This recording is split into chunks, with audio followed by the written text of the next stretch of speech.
आपल्या दैनंदिन जीवनात खरेदी विक्री सतत सुरू असते, पण या वस्तू तयार करणाऱ्या अनेक कामगारांचे शोषण होत असते. बाजारपेठेत नेहमीच शक्तिशाली लोकांचा फायदा होतो. म्हणूनच दुर्बलांचे संरक्षण करण्यासाठी कायदे आवश्यक आहेत.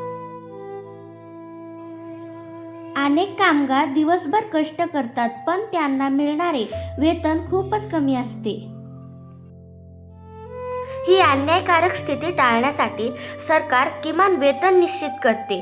प्रत्येक कामगाराला सन्मानाने जगण्यासाठी पुरेसे वेतन मिळाले पाहिजे.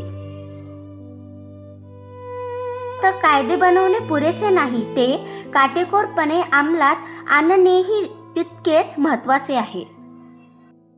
जेव्हा कायद्यांची अंमलबजावणी होत नाही, तेव्हा सुरक्षतेचे नियम दुर्लक्ष होतात. कायद्यांची अंमलबजावणी न झाल्याचे सर्वात भयंकर उदाहरण म्हणजे भोपाळ वायू दुर्घटना. 2 डिसेंबर 1984च्या मध्यरात्री भोपाळमधील एका कारखान्यातून विषारी वायू गळती झाली.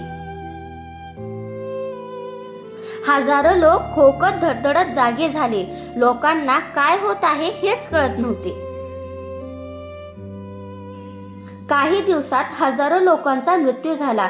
अनेक जण आयुष्यभर आजारी राहिले. ही दुर्घटना अपघात नव्हती. खर्च कमी करण्यासाठी सुरक्षांच्या उपायांकडे दुर्लक्ष करण्यात आले. पीडितांनी न्यायासाठी लढा दिला, पण त्यांना मिळालेली भरपाई त्यांच्या दुःखांच्या तुलनेत खूपच कमी होती. आजही भोपाळचे पीडित स्वच्छ पाणी, आरोग्य सेवा आणि न्यायासाठी झगडत आहेत.